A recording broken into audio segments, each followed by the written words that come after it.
Tengo en este momento sobre la mesa una muestra de uranio. No está explotando, no está derritiéndose, no emite sonido, no huele a nada. Está quieta como una piedra de río recogida en un camino cualquiera. Y sin embargo, en este preciso instante, núcleos individuales dentro de esa muestra están destruyéndose. No como reacción a algo que hice. No porque los haya calentado, comprimido, iluminado o perturbado de ninguna manera. Sin causa externa identificable. Sin señal. Sin aviso. Simplemente ocurre. Cuando Pierre y yo comenzamos a medir esto en 1898, asumimos que había una causa, que encontraríamos el mecanismo detonador, que la radioactividad era una respuesta, a la temperatura, a la presión, a alguna propiedad del entorno que aún no habíamos identificado. Buscamos el interruptor durante meses. No había interruptor. Lo que hay dentro de un átomo radiactivo no es un mecanismo esperando activarse. Es una inestabilidad que existe desde que el átomo existe. Y la pregunta de cuándo se desintegra no tiene respuesta. No porque nos falten instrumentos mejores, porque la pregunta, en el sentido en que la física clásica la formula, no tiene objeto. Eso es lo que vamos a entender hoy. No el átomo como estructura de manual, el átomo como el lugar donde la causalidad clásica termina. La imagen estándar es esta. Un átomo radiactivo es inestable porque tiene demasiados protones o neutrones. Como una torre de bloques apilados con demasiado peso en la cima.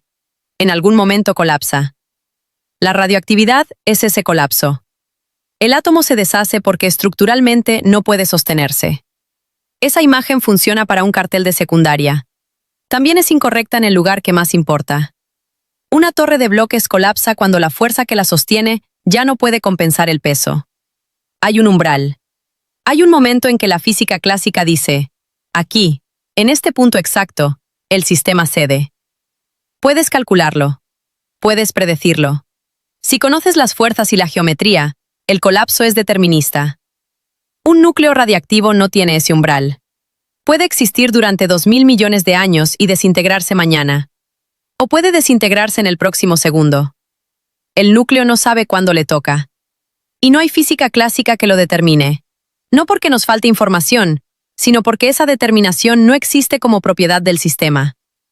Este es el primer lugar donde la mayoría de los videos se detiene. En la metáfora de la torre inestable, que es cómoda y no resuelve nada. Nosotros no nos detenemos aquí. Para entender lo que realmente ocurre, hay que entrar al núcleo. El núcleo no es una masa homogénea. Está compuesto de protones, con carga positiva, y neutrones, sin carga. Los protones se repelen entre sí con fuerza electrostática considerable.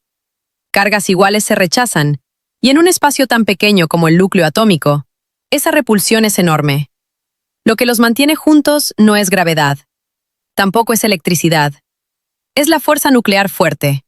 Una interacción que actúa únicamente a distancias menores que el diámetro de un protón, pero que dentro de ese rango supera con creces la repulsión electromagnética. El núcleo es un equilibrio entre dos fuerzas que operan en escalas distintas y que, en esa tensión permanente, mantienen una estructura coherente. ¿Y qué significa eso realmente? Significa que el núcleo no es estable porque esté en reposo. Es estable porque dos fuerzas opuestas se cancelan con suficiente precisión. Es la diferencia entre un puente que no se cae porque no hay nada que lo empuje, y un puente que no se cae porque dos sistemas de tensión opuestos se compensan en cada punto.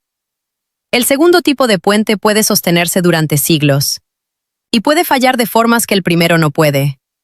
Ahora, la fuerza nuclear fuerte tiene un rango óptimo.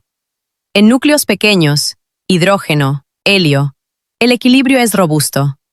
Pero a medida que el núcleo crece, cada protón adicional incrementa la repulsión eléctrica en toda la estructura, mientras que la fuerza fuerte sigue actuando solo entre vecinos inmediatos. La repulsión eléctrica se acumula globalmente. La atracción nuclear actúa localmente. Alrededor del plomo en la tabla periódica, ninguna proporción de neutrones puede compensar completamente esa repulsión acumulada. El núcleo sigue existiendo.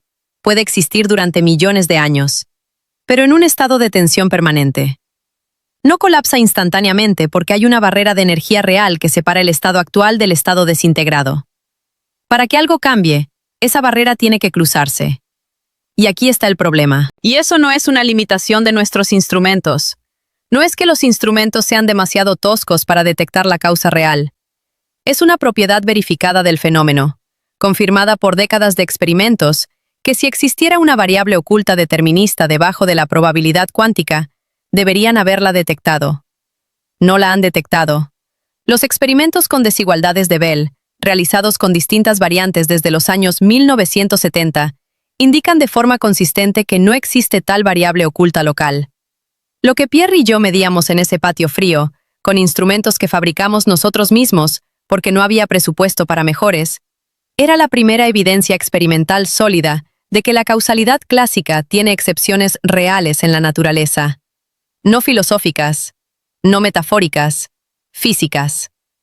La Academia Francesa de Ciencias tardó años en aceptar que la radioactividad era una propiedad del átomo, y no de algún agente externo. Les resultaba más cómoda la causalidad que los datos. No voy a comentar más sobre ese episodio específico. En 1944, Erwin Schrödinger publicó un libro pequeño llamado ¿Qué es la vida? Su argumento central era técnico. Los organismos vivos dependen de moléculas que deben mantener su estructura con precisión durante décadas a temperatura ambiente.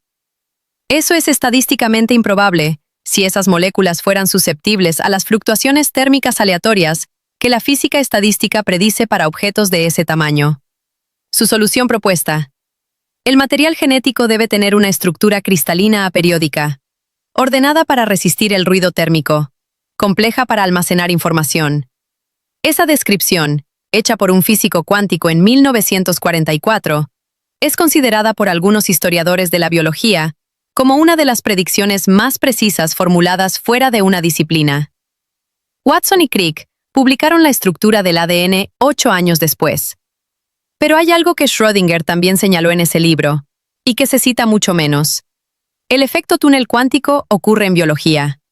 Las enzimas que catalizan reacciones críticas en el ADN, incluyendo las que copian y reparan el material genético en cada división celular, operan en parte por transferencia de protones a través de barreras de energía que, clásicamente, no deberían poder cruzar. Los protones no tienen suficiente energía térmica para superar la barrera. La cruzan de todas formas, por el mismo mecanismo que hace que el uranio se desintegre sin causa eficiente. ¿Y qué significa eso realmente? Significa que el interior de un átomo radiactivo y el interior de una enzima de reparación del ADN comparten el mismo mecanismo fundamental. El decaimiento que medíamos en tubos de vidrio en 1898 ocurre ahora mismo en cada célula de quien está escuchando esto. No como analogía, como proceso físico compartido. Es como descubrir que el sistema que distribuye agua potable a una ciudad y el sistema que regula la presión en los pulmones usan el mismo principio de ingeniería hidráulica. Y que nadie te lo había dicho porque los estudia gente en departamentos distintos que nunca almuerzan juntos. El fenómeno nuclear no es exterior, está adentro. Dos cosas que no sabemos. No como retórica, como descripción precisa del estado actual del conocimiento en 2025. Primera, sabemos que el efecto túnel ocurre. Conocemos la probabilidad con que ocurre para cada isótopo, con 4 o más cifras significativas. Lo que no sabemos es cuánto tiempo le toma a la partícula cruzar la barrera mientras la está cruzando. ¿El tránsito tiene duración? ¿Es instantáneo en algún sentido físicamente significativo? Experimentos recientes con pulsos de atosegundos, millonésimas de segundo, producen resultados que distintos laboratorios no pueden reconciliar entre sí. Algunos sugieren que el tiempo de túnel es efectivamente cero. Otros miden retardos pequeños pero finitos. Si el tránsito fuera estrictamente instantáneo, eso tendría implicaciones para si el efecto túnel puede transmitir información más rápido que la luz, lo que entraría en conflicto directo con la relatividad especial. El reloj dentro del túnel no tiene agujas que el campo haya acordado leer todavía. Segunda, el efecto túnel es cuántico. A escala macroscópica, objetos del tamaño que podemos ver y tocar, no ocurre de forma apreciable. Pero no existe un tamaño exacto, una masa precisa, un número determinado de partículas, en el que el comportamiento cuántico se apaga y el clásico se enciende. La transición existe empíricamente. El mundo a escala humana obedece física clásica con extraordinaria precisión. Pero la frontera entre los dos regímenes no tiene descripción matemática formal aceptada. ¿Por qué el mundo a escala humana parece clásico, cuando está construido completamente de partes que obedecen física cuántica? Es un problema abierto con hipótesis compitiendo y sin verificación experimental concluyente. Estas no son preguntas menores en los márgenes del conocimiento. Son agujeros en la arquitectura. Al principio de esto, el interior de un átomo radiactivo era una estructura. Protones, neutrones, fuerzas, barreras. Un mecanismo por descifrar. Ahora es otra cosa. Es el lugar donde la causalidad clásica termina. Donde la pregunta, ¿por qué ocurrió esto ahora y no antes?, no tiene respuesta.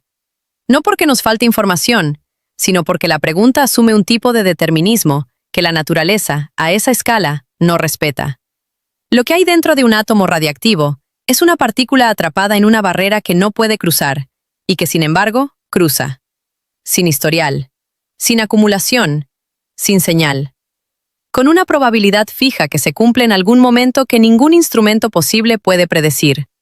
Porque la información que permitiría esa predicción no existe en el sistema. Y ese mismo mecanismo está ocurriendo ahora mismo en las enzimas que copian tu ADN. En los procesos de decaimiento que generan parte del calor interno del planeta. En cada gramo de material radiactivo que existe desde que las estrellas que formaron este sistema solar colapsaron hace 5.000 millones de años. No hay interruptor. Nunca lo hubo. Lo que Pierre y yo buscábamos en ese patio en 1898, con las manos sin guantes, no por valentía, sino porque nadie sabía todavía que debíamos llevarlos. Eso también era un dato que faltaba. No era el interruptor de la radioactividad. Era, sin saberlo, la primera evidencia de que ciertos eventos en la naturaleza simplemente ocurren. Y que eso no es un problema a resolver. Es una descripción precisa de cómo funciona el mundo en la escala donde el mundo realmente está hecho.